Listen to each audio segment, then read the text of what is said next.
जहाँ तक श्री राहुल गांधी जी की बात आप कर रहे हैं, उनकी भारत जोड़ो यात्रा से अच्छा था कि अगर वो भारत को समझो यात्रा करते तो समझ में आता। राष्ट्रीय ध्वज का सम्मान करना नहीं जानते, राष्ट्रीय ध्वज को फहराना कैसे है, कैसे उसका मान और सम्मान रखना है या नहीं जानते।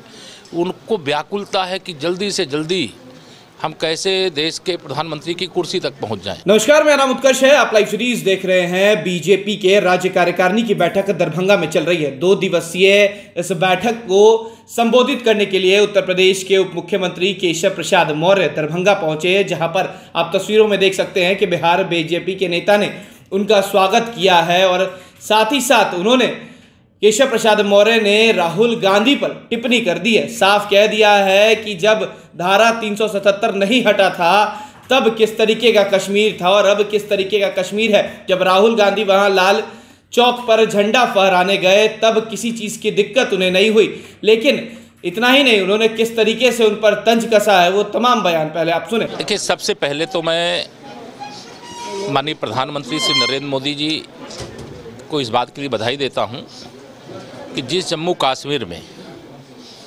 कभी राष्ट्रीय ध्वज तिरंगा फहराने को लेकर के सुरक्षा के ऐसे घेरे में जाना पड़ता था लाल चौक तक, तब तिरंगा वहां फहराया जाता था और आतंकवादी हमले करते थे। लेकिन धारा 370 और 35A का अंत होने के बाद अभी 15 अगस्त जब आज़ादी के अमृत काल में जम्मू कश्मीर के भी हर घर तिरंगा फहराने का काम हुआ।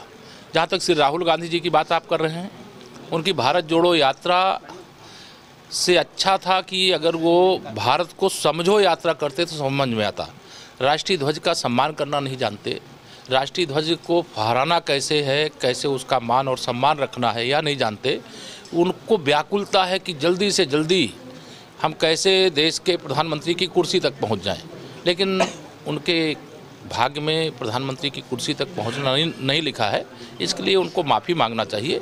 और अब राष्ट्रीय ध्वज तिरंगा फहराने के लिए हिंदुस्तान की सीमा से लेकर के एक सीमा से लेकर के दूसरी सीमा तक कहीं कोई समस्या नहीं है।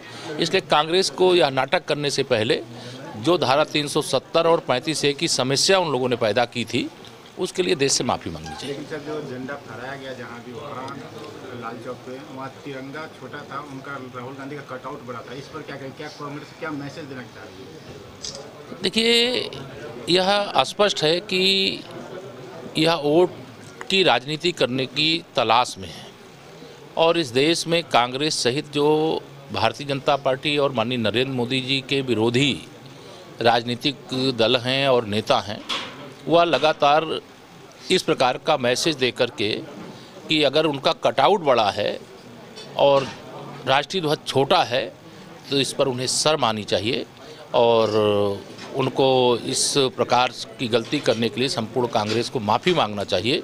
यह राष्ट्रीय ध्वज तिरंगा का सम्मान नहीं है। ये शालिग्राम आ रहा है, रामलला की मूर्ति बनी नेपाल से, जब भारत में प्रवेश करेगा, क्या कहना चाहिए? देखिए, मैं क्या इस देश का एक राम भक्त और मुझे यह प्रसन्नता है कि मैं सीता मैया की उस भूमि पर खड़ा हूँ, उस मिथिला में खड़ा हूँ जहाँ पर आने का सौभाग्य मुझे आज भारतीय जनता पार्टी की प्रदेश कार्य समिति के कारण से मिला है। तो आपने साफ सुना किस तरीके से उत्तर प्रदेश के उप मुख्यमंत्री केशव प्रसाद मौर्य ने राहुल गांधी पर सवाल खड़ा किया और साफ कह दिया है भारत जोड़ो यात्रा नहीं, भारत सीखो यात्रा पहले शुरू करनी चाहिए थी। इतना ही नहीं, उन्होंने यह भी कह दिया है कि अब भारत के किसी भी कोने में झंडा फहराने से किसी को कोई दिक्कत नहीं होने वाला। तो देखना होगा कि आने वाले समय में किस तरीके से कांग्रेस इसका पलटवार करती है। फिलहाल खबर में सिर्फ इतना ही। आप हमारे साथ बने रहें, हमारे चैनल को सब्सक्राइब नहीं किया है तो जल्द से जल्द कर ले। बहुत बहुत धन्यवाद।